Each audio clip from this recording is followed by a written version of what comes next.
पंचनामा में आप सभी का स्वागत है। मैं हूं सुमित और वीकली एक्सपायरी का दिन, जबकि भारतीय बाजारों में जो तेजी का सिलसिला बीते सत्र से बना वो अभी भी कंटिन्यू है। 17,400 के ऊपर इंडेक्स पहुंचता हुआ दिखाई पड़ा इंट्राडे में। और मिड कैप स्मॉल कैप भी एक अच्छी तेजी में थे। 1.5% के आसपास की बढ़त वहां देखने को मिली। Sensex, Nifty Bank, broader base market में बाइंग। आईटी आज फिर एक बार तेजी में। मेटल, ऑटो समेत तमाम सेक्टर्स बेसिकली आज तेजी में ही कामकाज कर रहे थे। छोटे छोटे सेक्टर्स में आएंगे तो सीमेंट, शुगर, टेक्सटाइल, ये कुछ ऐसे नाम जहां पर खरीदारी थी। और स्टॉक स्पेसिफिक अप्रोच तो चली रही थी। मिसाल तौर पे अदानी विल्मर में सर्किट लग गया। पतंजलि आज तेजी में था। लिकर के कुछ सेलेक्टिव स्टॉक्स तेजी में थे। ऑटो एंड स्लरी में से भारत फोर्ज, रामकृष्ण फोर्जिंग, मदरसन सुमी, जीएनए एक्सेल सब में खरीदारी देखने को मिली। ऑब्वियसली बात है वो क्लास ए ट्रक सेल्स का इंपैक्ट यहाँ पर बनता हुआ दिखाई पड़ा।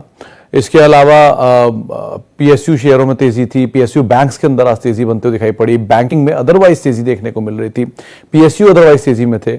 फार्मा शेयरों में खरीदारी थी। तो ऐसे बहुत सारे सेक्टर सब सेक्टर जो कि आज तेजी में कामकाज करते हुए दिख रहे थे। ऑब्वियसली बात है आज ब्रॉडर बेस बाइंग थी तो आपको खरीदारी दिखाई पड़ेगी ही। 2000 शेयर तेजी में, उसके सामने 500-400 शेयर जो कि बिकवाली में कामकाज करते हुए दिखाई पड़ रहे थे। तो एक और बढ़िया सत्र बनता हुआ दिखाई पड़ा मार्केट्स के अंदर। अभी आगे कितना कैरी फॉरवर्ड होगा इंडेक्स के लिहाज से? 17,650, 17,500, 17,650 ये वो जोन्स जिनको आप नजर रखेंगे। और बैंक निफ्टी के हिसाब से 39,800 या 40,000 जिनको आप ध्यान रखेंगे अपर साइड पे। नीचे 17,280 जिसको सपोर्ट के तौर पे माना जा रहा है हाल फिलहाल में। और 39,000, 38,500, 38,800 ये वो जोन जिसको आप निफ्टी बैंक में एक सपोर्ट के तौर पे एटलीस्ट नियर टर्म में देख सकते हैं। ये कुछ जानकारों ने आज दिन भर में हमें राय दी है। अच्छा, सवाल जवाब का सिलसिला सीधे ही शुरू करते हैं और बातचीत कर लेते हैं कुछ दर्शकों के सवालों को लेकर भी। सबसे पहला सवाल जो मेरे पास आया है एमएस दासौनी साहब का सवाल है। हेवेल्स के 5,000 शेयर हैं मई 2004 से 2.5 के भाव पर, क्या करें? दासौनी साहब आपसे क्या ही बोलना, फिर आपने उस समय से स्टॉक को कैच कर रखा है जब कोई जानता भी नहीं था शायद हेवेल्स के बारे में। 2004 में आई थिंक 2003 में 1993 में इनका आईपीओ आया था। 2003 में शायद आईपीओ आया था और वहाँ से शेयर चल रहा है। तो 93 में शायद आईपीओ आया था, लेकिन 2003 से इसने रफ्तार पकड़ी और आपके पास 4 से है ही। सर आप क्या ही करेंगे, बने रहने दीजिए, नेक्स्ट जनरेशन को देके जाइए और क्या करेंगे। क्योंकि 5,000 शेयर हैं आपके पास हैं, 2,000 रुपये के आसपास का भाव है, ऑलमोस्ट फ्री के हैं। ज़्यादा अगर आपको लग रहा है कि कुछ करना चाहिए, आपका मन है बेचने का, तो आप ये कर सकते हैं 1,000 शेयर बेच दीजिए। 4,000 शेयर आपके फ्री के हैं, अपनी जनरेशन को पास कर दीजिए। इन 1,000 शेयरों से आपकी कैपिटल भी रिलीज हो जाएगी और बहुत सारा प्रॉफिट भी रिलीज हो जाएगा। उस पैसे से आप कोई नया शेयर ले सकते हैं। इसी तरीके से जैसे आपने यहाँ ये क्वालिटी आइडेंटिफाई की है, वैसे ही और क्वालिटी आइडेंटिफाई कर सकते हैं। 20 साल का पेशेंस दिया है आपने सर, तो इतना रिवॉर्ड तो आपको बनता ही है। तो आप एटलीस्ट बने रहिए आराम से, कुछ मत करिए, अगली जनरेशन को देके जाइए। रिटायरमेंट प्लान तैयार है आपका पूरा, उसको होल्ड करिए। क्वालिटी है कंपनी में को तो कोई इशू है ही नहीं। आज भी एफएमईजी स्पेस की लार्जेस्ट कंपनी है, 1 लाख करोड़ की मार्केट कैप और इसमें अभी भी ग्रोथ की उम्मीद है। यहाँ से भी जानकार तेजी मानते ही हैं। और बड़ी बात है आपने इसमें ड्यूरेशन में वो 2 बड़े बड़े झटके भी झेले स्टॉक के साथ जो न्यूज़ फ्लो के दम पर आए थे इसमें एक समय पर। तो बेटर है, बने रहिए, ज़्यादा बेटर है। और कुछ है ही नहीं इसमें कहने के लिए, तो आप खुद ही इतने अच्छे जानकार हैं तो आप बने रहिए, ज़्यादा बेटर है। ओके, बजाज कंज्यूमर कब ऊपर जाएगा? मित्रा सर ये थोड़ा स्लो ही चलने वाला स्टॉक्स में से एक है, क्योंकि एफएमसीजी स्पेस स्लो, जबकि पूरा सेक्टर तेजी में रहा है, ये नहीं चला। और सिंगल प्रोडक्ट बेस्ड कंपनी है, मतलब सिंगल और लिमिटेड प्रोडक्ट बेस्ड कंपनी है, तो बहुत ज़्यादा इसमें मूव आते भी नहीं है यूजुअली। ये मोमेंटम पकड़ता है। ये ज्योति लैब, मैरिको, इनमें एकदम से मोमेंटम आता है, वो मोमेंटम कैप्चर करेंगे और कभी भी चल पड़ेंगे। तो वेट कर लीजिए एक आध क्वार्टर के नंबर पे, अगर कहीं ये नंबर में तेज़ी आ गई तो शायद चल भी जाए और मोमेंटम मिले तो आप निकल जाए, ज़्यादा बेटर है। एफएमसीजी की अगर परमा बाय आप देखना चाह रहे हैं तो उसमें HUL, प्रॉक्टर, ITC, गोदरेज भी, इवन कुछ हद तक ब्रिटानिया, इनको डाबर, टाटा कंज्यूमर, ये 5-6 नाम हैं जिनको आप ध्यान रख सकते हैं एटलीस्ट परमा के लिए। लेकिन ये मीडियम टर्म मोमेंटम वाले में आता है बजाज कंज्यूमर। आमतौर पे ब्लॉक के बाद चला था थोड़ा सा, फिर वापस वहीं का वहीं आ गया, तो इस हिसाब से आप इसको देखिएगा। Okay, IDFC first at 59। Sabir sir, इसमें आज हमारी प्रशांत से बात हो रही थी, तो प्रशांत सावंत जो हैं वो तो इस पर बहुत बुलिश हैं। वो तो मानते हैं कि इसमें हर फॉल में ऐड करते रहना चाहिए, लेकिन इक्विटी बेस बड़ा है 1, IDFC के साथ लिमिटेड के साथ रिवर्स मर्जर की बातचीत है 2, और बहुत कुछ के नंबर्स में दिखा नहीं है अब तक, तो 3 वजह है। लेकिन आपने इतना बड़ा टाइम दे ही दिया है तो अब एटलीस्ट बने रही है। बहुत अगर ये हो कि आपकी कॉस्ट के आसपास है, आपकी पोजीशन हल्की करके बने रही है, कि अगर आपने बहुत लंबा समय दे दिया है, पेशेंस टेस्ट हो रहा है, तो थोड़ा प्रॉफिट एटलीस्ट आप या थोड़ा सा ऊपर जाए निकल जाए। 55-56 पे आमतौर पे घूमता है, वहीं आपकी कॉस्ट है। तो बेटर ये कि आप अभी तो बने रहिए, 56 के आसपास आए उस समय के फैसले लीजिए, क्योंकि जैसी शेयर में तेजी बनती है ऊपर के लेवल में बहुत सारे लोग बेचने आ जाते हैं, क्योंकि बहुत लोग फंसे हुए हैं, बहुत अलग अलग जोन से फंसे हुए हैं, बड़ी इक्विटी इसमें फंसी हुई है लोगों की। सो पता नहीं अभी HDFC बैंक बनेगा कि नहीं, जिसकी हमेशा संभावनाएं जताई जाती हैं, लेकिन मेरी लिमिटेड अंडरस्टैंडिंग कहती है कि HDFC बैंक ही बन सकता है और कोई नहीं बन सकता। सो बेटर यही है कि आप एटलीस्ट अभी तो वेट एंड वॉच करें, बाकी क्वार्टरली नंबर्स पे सिचुएशंस को देखते रहे, उसके हिसाब से कॉल लेना ज़्यादा बेटर रहेगा। अच्छा जी, does Amar Raja have any role to play in EV and 5G towers? 38% down average और होल्ड। अनिल सर, ये बहुत लार्जली अंडर परफॉर्मर रहा है, ये और एक्साइड दोनों ही। इनफैक्ट बैटरी स्पेस में, EV में तो इनका काम है, क्योंकि बैटरी के जो ट्रैक्स बनाते हैं, मतलब EV की फैक्ट्री भी लगा रहे हैं अपनी एक, और जो बैटरीज होती हैं ट्रक्स में, जो बैटरीज लगती हैं, बसेस में जो बैटरी लगती हैं, पहले सिंगल लगती थी, अब पूरी रैक्स लगती हैं, और रैक्स एज इट इज़ आती हैं, फिक्स होती हैं, फिर रिचार्ज होती हैं, फिर दोबारा फिक्स होती हैं, ऐसे करके चलता है। तो उसमें ये कुछ काम कर रहे थे। इनके साथ एक ही इशू है कि इनके पॉल्यूशन कंट्रोल बोर्ड ने एक अप्रूवल आना था इनके प्लांट को लेकर, वो अब तक नहीं आया, और वो अटका ही हुआ है बहुत टाइम से। पॉलिटिकली इंक्लाइंड भी हैं साउथ की मार्केट्स में, तो उसका भी एक इम्पैक्ट है। लेकिन अदरवाइज एवरेज तो मत ही करिए स्पेस में। एटलीस्ट आपको ऑटो में एवरेज करना तो टाटा मोटर ऐसी कंपनी में एवरेज कर सकते हैं आप, मारुति ऐसी कंपनी में जो डायरेक्ट प्ले है किसी भी तरह की व्हीकल के साथ, चाहे कंज्यूमर, चाहे CV हो चाहे PV हो, उनको आप एवरेज कर लीजिए। लेकिन एंसिलरीज में एवरेज एटलीस्ट अभी मत करिए। एंसिलरी में सेलेक्टिव कंपनीज के साथ ही रहना ज़्यादा बेटर है, उनको आप चुनिए। अमर राजा में होल्ड करना तो फिर भी ठीक है, लेकिन एवरेज करना अभी थोड़ा रिस्की हो सकता है।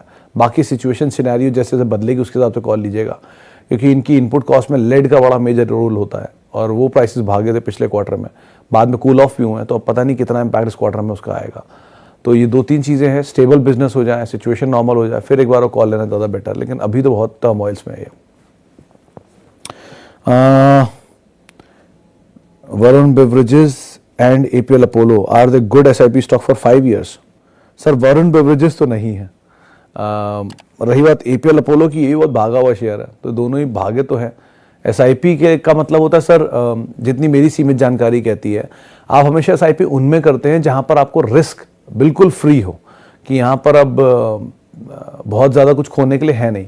तो इसीलिए जानकार हमेशा SIP में राय देते हैं आपको बड़े नाम, TCS, Infosys, United Spirits, Apollo hospital type कंपनियां, जिनके धंधे इतने बड़े हैं कि इनमें खोने के लिए बहुत कुछ होता नहीं है। इनकी मार्केट कैप इतनी बड़ी है, बहुत इरोड भी नहीं होगी।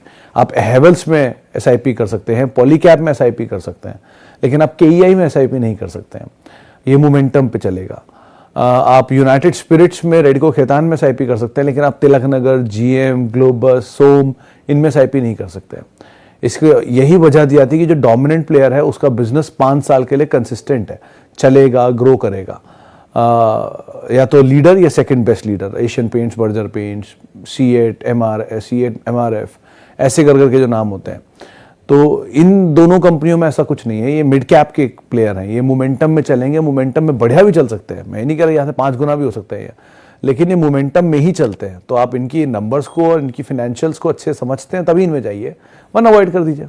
आपको कुछ नहीं समझ में आ रहा तो आप लार्जी प्लेयर में रहिए ना, क्यों एक्सपेरिमेंट कर रहे हैं। एक बार वहाँ बेस बन जाए तो आप चलिए, एक ज़्यादा बेटर है। लेकिन वरुण बेवरेजेस को मैं जान के मना करता हूँ, क्योंकि ये शेयर तो अच्छा है, लेकिन कंपनी को लेकर थोड़ा डाउट है मुझे। कंपनी और शेयर में अंतर होता ही है, लेकिन ये शेयर अच्छा है, चलता अच्छा है, पैसा बढ़िया बनाता है, स्प्लिट बोनस भी देता है, जैसे नायका है, बोनस से बोनस दिए जा रहा है। लेकिन कंपनी की प्रॉफिट में अभी तक कोई ऐसा चेंज नहीं है। 1.5 रुपये की EPS जो घट के अब 18 पैसे की रह गई है।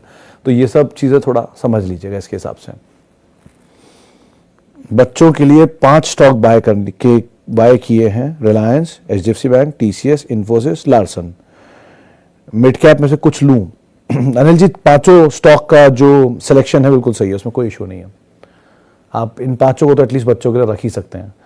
और मिड कैप में अगर आप लेना चाहते हैं तो यूनाइटेड स्पिरिट्स 1 लिकर से, दूसरा सीमेंट से कोई एक नाम उठा लीजिए, जेके सीमेंट इधर, या अल्ट्राटेक लार्ज कैप में अगर आप जाना चाह रहे हैं तो। उसके अलावा इंश्योरेंस एक भी नाम नहीं है, आप उसमें से कोई एक नाम ले लीजिए। एक फार्मा से नाम ले लीजिए, Apollo hospital, Divi's lab type कोई कंपनी। बाकी 4-5 नाम तो ये हो ही गए। एक डिविडेंड पेइंग स्टॉक उठा लीजिएगा कोई अच्छा, ओरेकल टाइप, या ओरेकल ही मेजरली दिख रहा है क्योंकि वो डिविडेंड आपको थोड़ा थ्रस्ट दे। एक एफएमसीजी डाल लीजिएगा, बाकी तो सारे सेक्टर है ही। एचयूएल आपने शायद एफएमसीजी में ले ही लिया, तो मेजरली सारे सेक्टर थोड़ा थोड़ा कर रिकवर कर लीजिएगा। और इतना पैसा जो आपने डाला है इसमें कोशिश करिए कि वो एसआईपी हो, और एसआईपी कुछ कुछ समय में वो बढ़ती रहे, और उन स्टॉक में ना हो जो आपके क्या कॉस्ट से ऊपर निकल गए हो, क्योंकि वो आप एसआईपी कर रही कॉस्ट खराब कर देंगे। तो जो कॉस्ट से ऊपर निकल गए जाने दीजिए, वापस नीचे आएंगे तब ऐड करिएगा, नहीं आएंगे छोड़ दीजिएगा, कुछ और ऐड कर लीजिएगा। तो ऐसा नहीं कि आप आउट राइटली रिलायंस को 2400, 2500, 2600, 2800, 3000, 3200 एवरेज ही किए जा रहे हैं, ऐसा मत करिएगा। एक लेवल तक सोच लीजिए, सिर्फ 2500 रुपये, तो 2500 के नीचे जितनी एसआईपी करनी है आप कर लीजिए, लेकिन उसके ऊपर मत जाइएगा ताकि अभी कॉस्ट ना खराब हो। उसके बाद होल्ड छोड़ दीजिए, टीसीएस पे आ जाइए, टीसीएस नहीं तो फिर बैंक्स पे आ जाइए। तो हर जगह पर कोई ना कोई अपॉर्चुनिटी हमेशा रहती है। ऐसा नहीं कि सारे शेयर आपके कॉस्ट के ऊपर निकल जाए, और जब सारे निकल जाएं तो इसका मतलब आ गया अब आप दूसरे मिड कैप पे शिफ्ट कर सकते हैं। तो ऐसे करके अपनी स्ट्रेटजी बना सकते हैं। Okay, Sumit sir, I have 60 share of doctor Lal path lab 2500, I am looking for long term 7 से 10 साल। तेजी सर इसमें बेटर तो मुझे अपोलो दिखता है डॉक्टर लाल की वजह, क्योंकि अपोलो के साथ 3 चीज़ों का पैकेज है। वो रिटेल चेन में भी हैं, जो शॉप्स आप देखते होंगे अपोलो फार्मेसी के, वो लैब बिजनेस में भी हैं, पैथ लैब बिजनेस में भी, और प्लस हॉस्पिटल में भी, और कल एक एक्विजिशन उन्होंने आयुर्वेद में भी किया है। तो वो एक बड़ा पैकेज है जिसको आप, इसमें सारी चीज़ें इन्वॉल्व हो जाएंगी। डॉक्टर लाल में आपको खाली सिर्फ पैथ लैब ही मिलेगा। 2 ही डोमिनेंट प्लेयर हैं, लेकिन ये बिजनेस के मार्जिन श्रिंक हो रहे हैं। जैसे जैसे हेल्थ को लेकर मतलब हमारा लाइफस्टाइल खराब होगा तो हमारी हेल्थ कोई प्रॉब्लम ज़्यादा होंगी, जब प्रॉब्लम ज़्यादा होंगी तो टेस्टिंग ज़्यादा होगी, जब टेस्टिंग ज़्यादा होगी तो वो मार्जिन नहीं रहेंगे जो मार्जिन पहले होते थे, क्योंकि वो प्रीमियम नहीं अब रेगुलर पार्ट हो गया। तो रेगुलर पार्ट का मार्जिन हमेशा कम ही होगा। और वो टाटा 1mg ने तो ऑलरेडी 100 रुपये पे निकाल दिए, 1000 रुपये पे टेस्ट निकाल दिए, और प्लस आपकी कॉर्पोरेट टेस्टिंग भी होती है। तो इसीलिए मार्जिन इरोड होंगे, और मार्जिन इरोड होने में इकलौते जो प्लेयर हैं जो सिंगल प्रोडक्ट या सिंगल बिजनेस में हैं उनके ऊपर ज़्यादा इम्पैक्ट आएगा। हॉस्पिटल तो बाकी जगहों से मार्जिन बराबर कर ही लेंगे। तो इसीलिए एक बार को आप डाइवर्सिफाई करना चाहें तो उसमें कर सकते हैं, लेकिन मीडियम टर्म के लिए ठीक है। ये बहुत लंबे ड्यूरेशन आपने बोर्ड ला लिया तो उसके लिए थोड़ा ठीक नहीं है। ओके, और BHCL 64 में लिया है, क्या करें राजीव सर? होल्ड ही करिए, 64 का भाव का वेट करिए। आमतौर पर 62-63 से घूमेगा, तो अगर वो जोन आता है तो नहीं घूमता, 64 निकल जाता तो 70 रुपये आ जाएगा, लेकिन 90% प्रोबेबिलिटी है कि 64 से ही घूमता है। तो एक बार इस बार देख लीजिए कैसा मोमेंटम आता है। अगर उसके नीचे रहता है तो ठीक, 64 के ऊपर आकर रुकने लगता है तो थोड़ा सा प्रॉफिट ले सकते हैं आप, या लॉस एटलीस्ट मिनिमाइज कर निकल जाए, लेकिन अदरवाइज प्रोबेबिलिटी है कि 64 से ही ये यूजुअली घूमता है। ओके, BHEL पे बात हो गई। टाटा स्टील में अजय सर आज प्रशांत मौजूद थे, उन्होंने तो ये बोला कि इसमें भी आप वेट कर सकते हैं, टाइम दे सकते हैं, क्योंकि अभी तो इसमें चलने की पूरी गुंजाइश नहीं है। उन्होंने JSPL और हिंडाल्को नॉन स्टील साइड से चुना था, तो ये 2 नाम अदरवाइज रखेंगे। वैसे भी कॉर्पोरेट एक्शन है, तो कॉर्पोरेट एक्शन के बाद यूजुअली थोड़ा टाइम लेता ही है एडजस्ट होने में चीज़ों को। तो मेटल को शायद आउट परफॉर्म भी ना करे अभी, तो इसलिए थोड़ा सा स्टेबल होने दीजिए एक बार को। 96, 80s, 90s, 100 जहाँ भी स्टेबल हो, वहाँ स्टेबल होने के बाद आप इसमें एंटर करना वो ज़्यादा बेटर है। तब तक के लिए एटलीस्ट आप पेशेंस रखिए, और क्योंकि वो मर्जर की बातचीत भी है, तो ऐसा ना हो ना कि ये कॉर्पोरेट डेवलपमेंट जब तक पूरा हो टाटा स्टील के स्प्लिट का, उसके बाद मर्जर के कॉर्पोरेट एक्शन शुरू हो जाए, फिर वो नया टाइम ले लेगा। सो अकॉर्डिंगली आपको कॉल लेनी होगी। बाकी इस क्वार्टर के नंबर से बहुत कुछ क्लियर होगा कि लास्ट क्वार्टर तो बुलिश साइकिल थी, ये साइकिल स्टेबल साइकिल होती है। तो देखते हैं कैसा काम करते हैं उसके अंदर। ओके, डीमार्ट किस प्राइस में चीप होगा? किस प्राइस में चीप होगा सर? पिछला हाई अगर 6000 था तो आप मान लीजिए कि 40% वैल्यू इरोड होने के बाद जो प्राइस बनेगा तो करीब करीब 6 चौक 24, रफली 4, 4.5, 4000, 3.5, 4000 रुपये की रेंज में जहाँ ये चल रहा है अभी, ये दाम ठीक ही लग रहा है। तो यहाँ आप थोड़ा थोड़ा तो ऐड कर ही सकते हैं। अगर कहीं झटका दे दे ऊपर से नीचे तो और बढ़िया है, लेकिन मतलब ये फिर भी हायर साइड पर है।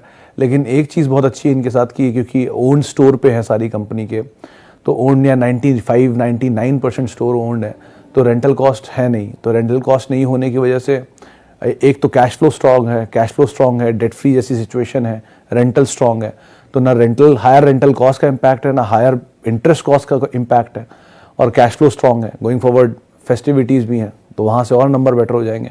तो इसलिए ऐसा कुछ है नहीं, Q2 के नंबर के अगर ठीक ठाक नहीं भी रहे तो Q3 के नंबर रोबस्ट हो जाएंगे, वहाँ से नंबर और पिकअप कर देंगे स्टॉक में। इक्विटी ज़्यादा बाजार में है नहीं, सारा कैश का शेयर है, 75% प्रमोटर लिए बैठा है, तो बहुत कुछ में टेलविंड ही ज़्यादा दिख रहे हैं, हेडविंड है नहीं, तो अकॉर्डिंगली आपको यहाँ पे कॉल लेना होगा। लेकिन सो फार सिचुएशन इतनी ख़राब नहीं, इतनी पहले थी। ओके, एक सवाल और ले लेता हूँ जो मेरे पास आया है। Relaxo is relaxing, is it good for long term? Sir, Relaxo is not relaxing. अगर आप पुरानी हिस्ट्री देखेंगे तो ये सिंगल डिजिट से स्टॉक चला है, शायद 1.5-2 रुपये का शेयर था, चल के यहाँ तक पहुँचा है, और विद टाइम्स ने बहुत बड़ी ग्रोथ दिखाई है। अगर आप पुरानी हिस्टोरिकल चार्ट देखेंगे तो उसके बाद ये रुका हुआ है, मूव ले सकता है, लेकिन ये मोमेंटम बेस ज़्यादा है, और इसके बाकी पीयर बहुत चल गए हैं। जैसे कि ये इतना नहीं चल रहा है, बाटा इतना नहीं चल रहा है, लेकिन लिबर्टी से मेट्रो शूज़, कैंपस, इन सब में एक बढ़िया तेज़ी थी। तो अभी के लिए तो यही है कि आप एटलीस्ट वेट एंड वॉच रखिए, लेकिन नंबर्स को क्रूशली वॉच करिएगा। डिमांड पिकअप होनी है फेस्टिविटी में, तो उसका भी एक इम्पैक्ट रहेगा। मॉनसून के बाद वैसे भी पिकअप आता है शूज़ में, तो थोड़ा समय दीजिए, लेकिन ठीक कंपनी है, एटलीस्ट आप बने रह सकते हैं यहाँ पर। चलो, इतने सवालों को शामिल करूंगा। माफ़ी बहुत सारे लोगों से जिनसे आज हम बातचीत नहीं कर पाए, और बहुत बहुत शुक्रिया उन सभी लोगों का जिनसे सवाल का जवाब हम आज दे पाए। आपसे अब कल मुलाकात होगी हफ्ते के आखिरी कारोबारी सत्र में। तब तक के लिए @सुमित रिसर्च मेरा ट्विटर हैंडल है।